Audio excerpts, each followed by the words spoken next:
There has been a hike in insecurity caused by the Karamoja. We had removed guns from Karamoja, but apparently this hike was started off by one character called Achuchu. This Achuchu man was, I think, from the Museveni area. He had been arrested for cattle rustling and locked up in prison for 10 years. Now, when he came from prison, he found some other Karamoja had taken his cows and taken his wife. So, Achuchu went to the authorities, including the army. Said, "You people, I was in prison, but my cows were not in prison. My wife had nothing to do with other people. What happens now? I want justice." So these officials of yours, including the army people, this is a big weakness. Ignoring people's complaints.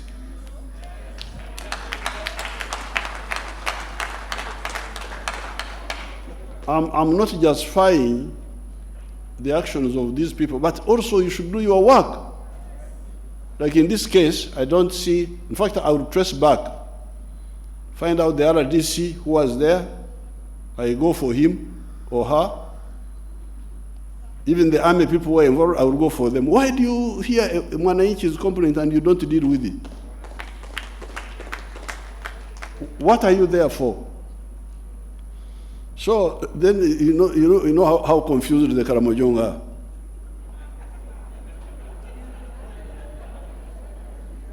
So Achuchu says, "Okay, you say I will not, you will not listen to me. You will see."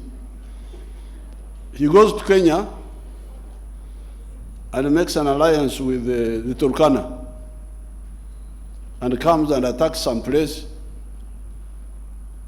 and captures cows and take them back to Turkana and brings the gun and hands it over back. So I have got my cows back. Here is your gun. He goes away. Of course, this is a mistake by Achuchu, because it is not the job of individuals to revenge for themselves. That's why we have got a government. The government is the one to revenge for us. If you bring the matter to the people nearby and they don't revenge for you, they don't act on your behalf, then you go to others.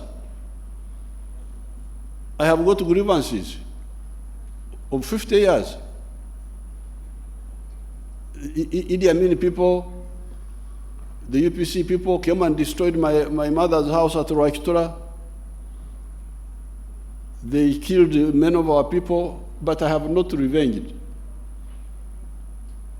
Because to revenge would have made matters worse.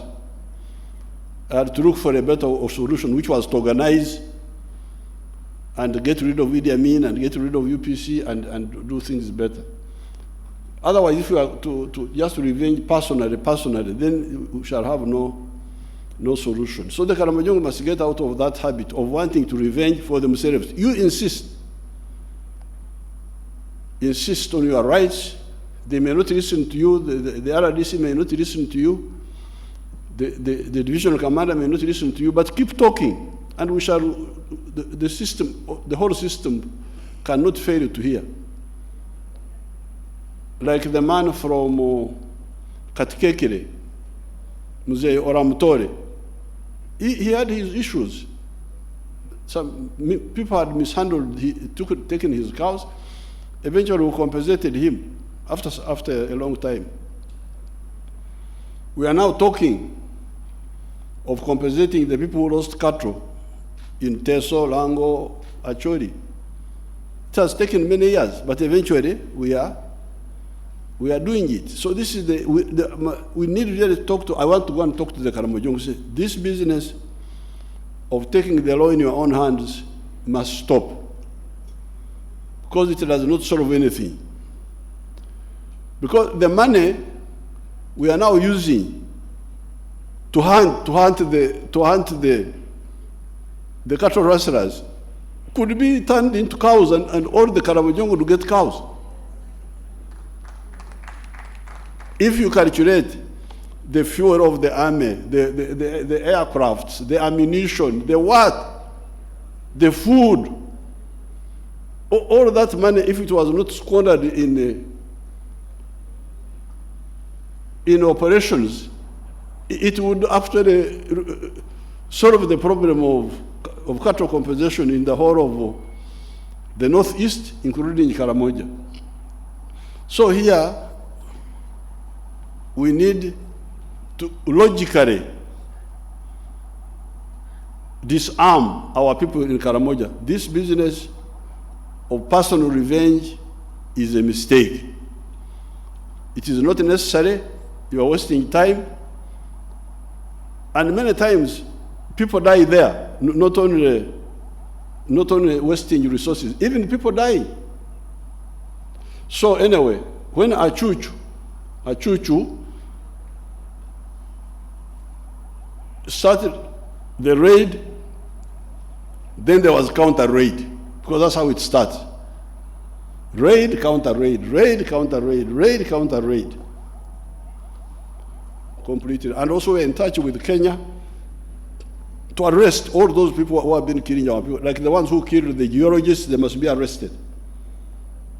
The Turkanas, the elders, because I was about to chase the Turkanas from Uganda, but they brought back the guns of the soldiers who were killed with the geologists.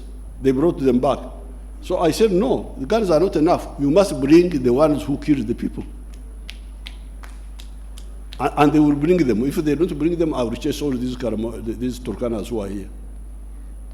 And I will open a case in Kenya against those people, because they are known. So that is the situation there. Now, on the Congo side, and that's why we are concentrating our forces, the operation has gone very well. It started on the 30th of November, and we really demolished the ADF in the forests where they thought nobody would reach them. Then we followed them on foot, entered the camps. We had what we call phase 1, which was to go to the Semrich Bridge and those areas towards Beni. And then phase 2 to go towards Bunya. Now we have started phase 3, which starts from Kasindi, from Mpondo side, going towards the north to clear that side.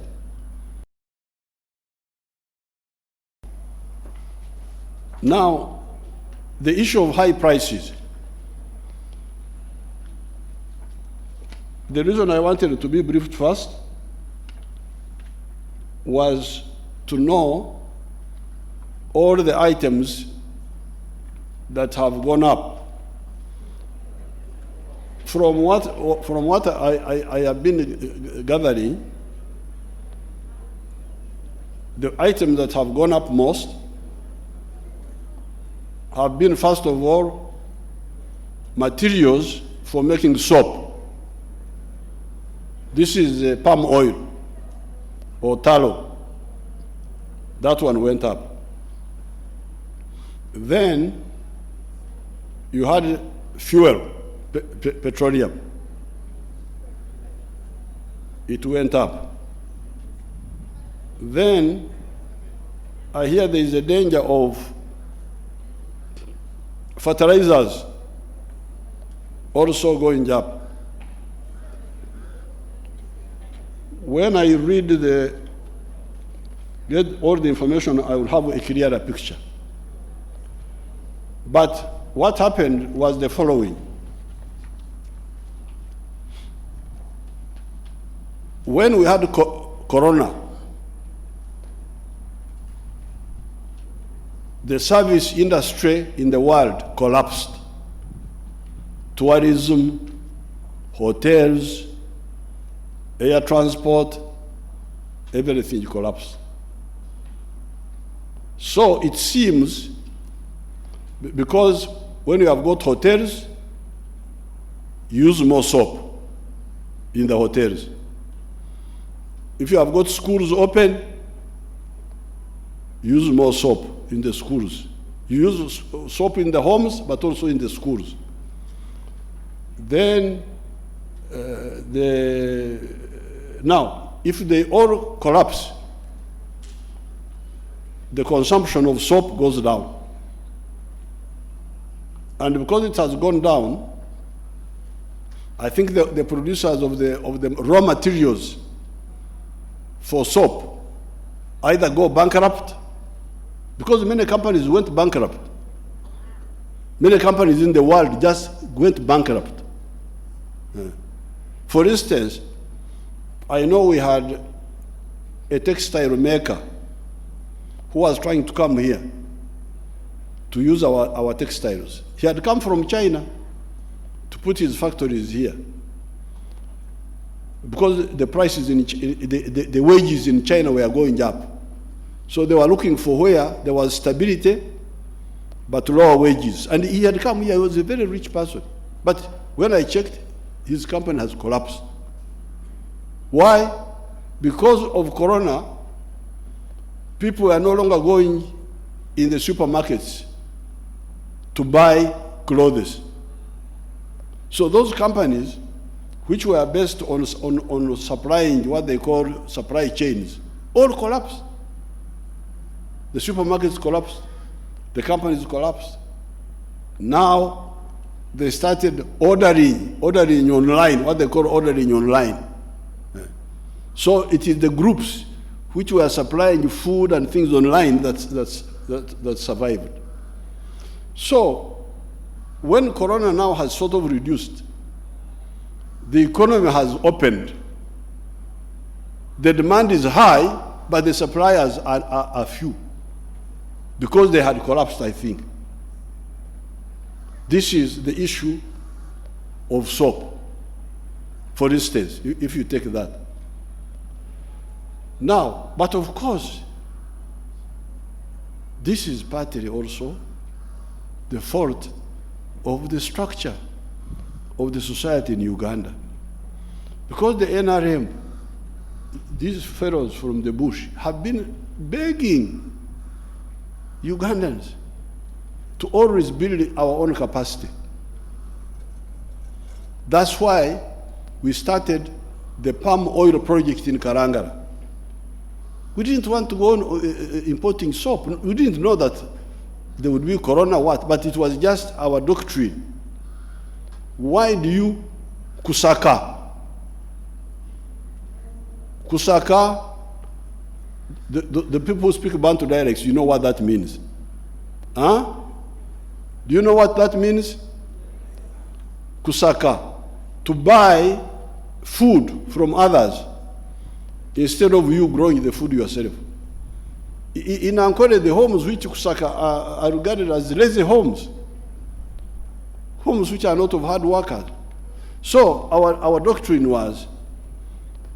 is always in all things, let's not kusaka, let's not import what we can make here. So, just because of our conviction, we started developing the palm oil in Karangara in order to produce tallow for making soap. And we were expanding. We have got investors, very, very, very strong investors. They planted all the land we gave them in Karangara.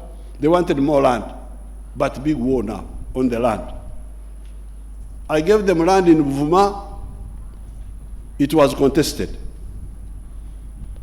You remember the other girl, the brown girl, who was representing Buvuma.